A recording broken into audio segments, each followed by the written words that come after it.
പുറമേയുള്ള ആ ക്രിസ്പിനെസ്സും ഉള്ളിലെ ആ സോഫ്റ്റ്നെസ്സും കിടിലൻ തന്നെ. പഴം കൊണ്ടുള്ളൊരു കിടിലൻ ഈവനിങ് സ്നാക്ക് റെസിപ്പിയായിട്ട് വന്നിരിക്കുന്ന എല്ലാവർക്കും വെൽക്കം ബാക്ക് ടു ടേസ്റ്റി കറി.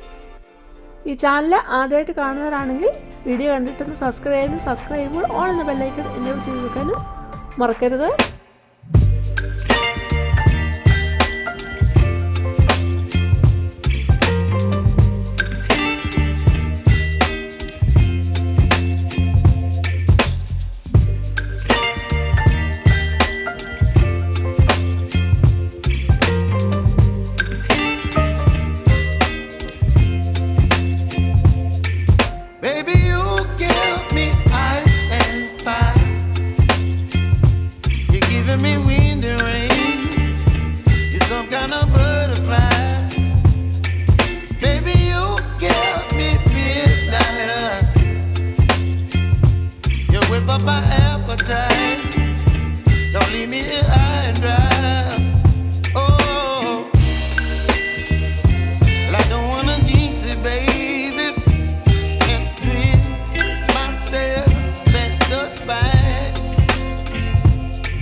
ഒഴിച്ചിട്ട് നമ്മൾ നന്നായിട്ട് മിക്സ് ചെയ്യില്ല. ആ സമയത്ത് ആ ഇനിഷ്യലായിട്ട് നമുക്ക് ഇത് തെന്നിപ്പോകുന്ന പോലെ തോന്നും. പക്ഷേ നമ്മൾ നന്നായിട്ട് കണ്ടിന്യൂസ് ഒന്ന് ഇളക്കിക്കൊണ്ടിരുന്നാൽ മതി. അപ്പോൾ ആ മുട്ട എല്ലാം ആ മാവിലോട്ട് യോജിച്ച് നല്ല സോഫ്റ്റായിട്ടുള്ളൊരു ഡോ ആയിട്ട് നമുക്ക് കിട്ടുകയും ചെയ്യും.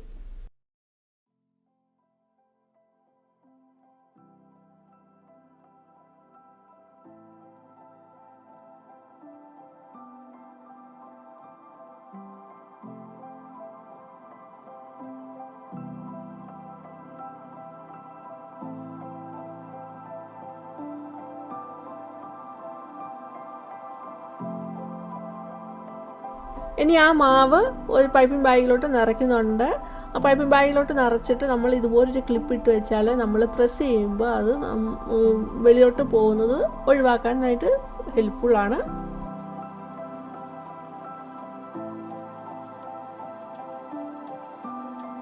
ഇനിയാണ് നമ്മുടെ മെയിൻ ഐറ്റം പഴം. അപ്പോൾ ഞാനിവിടെ എടുത്തിരിക്കുന്നത് കദളിപ്പഴമാണ് എടുത്തിരിക്കുന്നത്. അപ്പോഴേ പഴത്തിൻ്റെ തൊലി കളഞ്ഞിട്ട് അത് രണ്ടായിട്ട് മുറിച്ചു. എന്നിട്ട് അതിലേക്ക് ഒരു ഈർക്കിൽ കുത്തി വെക്കുന്നുണ്ട്. ഏത് ടൈപ്പ് പഴം വേണമെങ്കിലും നമുക്ക് ഇതുപോലെ ഉണ്ടാക്കി നോക്കാവുന്നതാണ്. പഴം മുറിച്ചിട്ട് ഞാൻ ഈർക്കിൽ കുത്തി അങ്ങനെ എടുത്തപ്പോൾ എനിക്ക് തോന്നി അത് പഴം പൊട്ടിപ്പോകുമെന്ന് തോന്നി. അതുകൊണ്ട് ഞാൻ പിന്നെ പഴം മുറിക്കാതെയാണ് ഈർക്കിൽ കുത്തിയെടുക്കുന്നത്.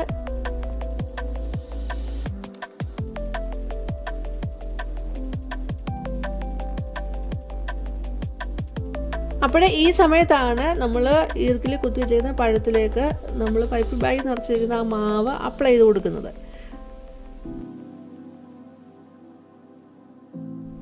കടായി വെച്ച് കൊടുത്തു. കടായി ചൂടായി വരുമ്പോൾ അതിലേക്ക് ഓയിൽ ഒഴിച്ചു കൊടുക്കുന്നുണ്ട്. ഇനി ഓയിൽ ചൂടായി എന്ന് വരട്ടെ. നമുക്കൊരു ഫോം ഷീറ്റ് ഉണ്ടെങ്കിൽ നമ്മൾ ആ പഴത്തേൽ ആ മാവൊന്ന് ചുറ്റിച്ചെടുത്തിട്ട് അവിടെ ആ ഫോം ഷീറ്റിലൊന്ന് കുത്തി നിർത്തിയാൽ മതി. അങ്ങനെ എല്ലാം അതുപോലെ പഴത്തേൽ മാവ് ചുറ്റിച്ചെടുത്ത് നമുക്ക് അവിടെ കുത്തി നിർത്താം. പിന്നെ എണ്ണ ചൂടാകുമ്പോൾ നമുക്ക് ഓരോന്നോരോന്ന് എടുത്ത് നമുക്ക് ഫ്രൈ ചെയ്യാം. പഴത്തേൽ മാവ് ചുറ്റിച്ചെടുത്തിട്ട് നമുക്ക് എവിടെയെങ്കിലും വെച്ചാൽ അത് ആ മാവെല്ലാം ആ സ്ഥലത്ത് അങ്ങ് ഒട്ടിപ്പിടിക്കും. അപ്പോൾ നമുക്ക് ശരിയായിട്ട് കിട്ടത്തില്ല. അപ്പോൾ അതുകൊണ്ടാണ് ഫോം ഷീറ്റിൽ കുത്തി നിർത്താൻ പറഞ്ഞത്. എനിക്ക് ഫോം ഷീറ്റ് ഇല്ലാത്ത കാരണം ഞാൻ ആ എണ്ണ ചൂടാകാൻ വെച്ച ആ സമയത്ത് ആണ് പഴത്തേലോട്ട് ഇത് മാവ് ചുറ്റിച്ചെടുത്ത് അപ്പോഴെപ്പോഴും പഴത്തിലോട്ട് മാവ് ചുറ്റിച്ചെടുത്ത് അങ്ങ് ഫ്രൈ ചെയ്തെടുക്കുമായിരുന്നു ചെയ്തിരുന്നത്. പഴത്തേൽ നമ്മുടെ ആ ഡോയെ കണ്ടിന്യൂസ് അപ്ലൈ ചെയ്ത് കൊടുക്കണം, ഒട്ടും ഗ്യാപ്പൊന്നും ഇല്ലാതെ കണ്ടിന്യൂസ് അപ്ലൈ ചെയ്ത് കൊടുക്കണം. അപ്പോൾ പൈപ്പിംഗ് ബാഗ് വഴി ഒന്ന് ചെറുതായിട്ടൊന്ന് പ്രസ് ചെയ്താൽ മതി. അതിലോട്ട് നമ്മൾ അത് അപ്ലൈ ചെയ്യുന്ന സമയത്ത് പഴം തിരിച്ച് കൊടുക്കുകയും വേണം. ഞാനിവിടെ എടുത്തിരിക്കുന്ന പൈപ്പിംഗ് ബാഗിൻ്റെ നോസിൽ റൗണ്ട് ഷേപ്പിലുള്ള നോസിലാണ് എടുത്തിരിക്കുന്നത്. നമുക്ക് ഇഷ്ടമുള്ള ഷേപ്പിലുള്ള നോസിൽ എടുക്കാവുന്നതാണ്. അപ്പോൾ അതനുസരിച്ച് നല്ലൊരു ഡിസൈനും ആ ഡോയ്ക്ക് നമ്മൾ പ്രസ് ചെയ്ത് കൊടുക്കുന്നതനുസരിച്ച് വരികയും ചെയ്യും. അങ്ങനെ ആദ്യം പഴത്തിൽ മാവ് ചുറ്റിച്ചെടുത്തു. എന്നിട്ട് എണ്ണ ചൂടായി വന്നപ്പോൾ അതിലോട്ട് ഇട്ട് കൊടുക്കുന്നുണ്ട്. അങ്ങനെ ഓരോ പഴത്തിലും ആ ചുരോയുടെ ആ മാവ് അപ്ലൈ ചെയ്തിട്ട് ഫ്രൈ ചെയ്തെടുക്കുന്നുണ്ട്. അപ്പോൾ നമ്മൾ എണ്ണയിലോട്ട് ഇട്ട് കൊടുത്തു കഴിഞ്ഞ് ആ സൈഡൊന്നും ബ്രൗൺ കളറായി വന്ന ശേഷമേ നമ്മൾ തിരിച്ചിടാവൂ. ഇട്ട ഉടനെ തന്നെ തിരിച്ചിടരുത്, ആ മാവെല്ലാം ഇളകിപ്പോവും. ഇടയ്ക്കിടയ്ക്ക് തിരിച്ച് മറിച്ചൊക്കെ ഇട്ട് കൊടുക്കണം. അങ്ങനെ ഒരു ബ്രൗൺ കളറിലോട്ട് എത്തുമ്പോൾ നമുക്കത് വാങ്ങാവുന്നതാണ്.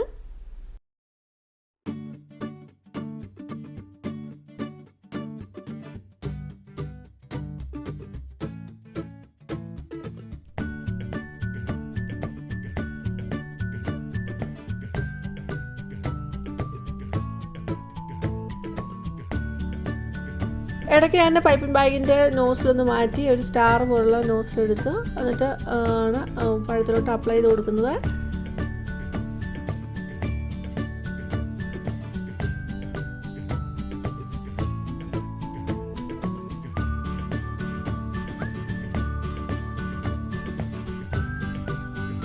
ആ മുറിക്കാതെടുത്ത പഴത്തിൽ നമ്മൾ ഇത് മാവ് അപ്ലൈ ചെയ്ത് വരുമ്പോൾ നമ്മളിങ്ങനെ തിരിച്ച് വരുമല്ലേ.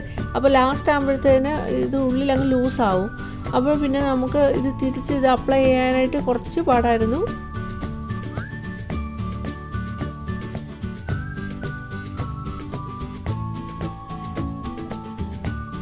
അങ്ങനെ തിരിച്ച് മറിച്ചു ഇട്ട് നമുക്കത് മൂപ്പിക്കാവുന്നതാണ്. അങ്ങനെ ബ്രൗൺ കളറിലോട്ട് എത്തുമ്പോൾ നമുക്കത് വാങ്ങാവുന്നതാണ്. ആ സമയമാകുമ്പോഴത്തേന് അത് റെഡി ആയിട്ടുണ്ട്.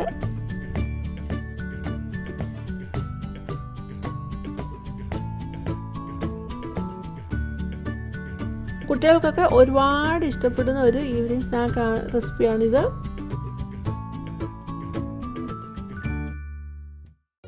അങ്ങനെ ചുറോയുടെ ആ മാവ് നമ്മൾ ആ പഴത്തിൽ അപ്ലൈ ചെയ്ത് ഫ്രൈ ചെയ്തെടുത്തിട്ടുള്ള ടേസ്റ്റ് ഉണ്ടല്ലോ, കിടിലൻ തന്നെ. നിങ്ങളിത് ഉണ്ടാക്കി നോക്കണം.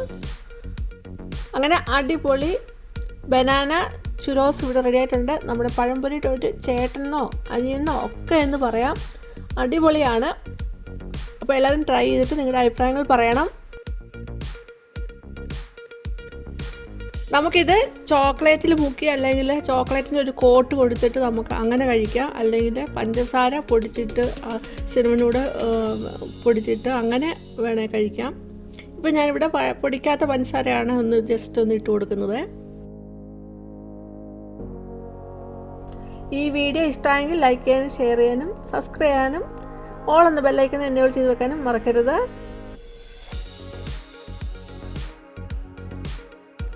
ഇനി വേറൊരു വീഡിയോ ആയിട്ട് വരുന്നവരെയും ബൈ. Thanks for watching.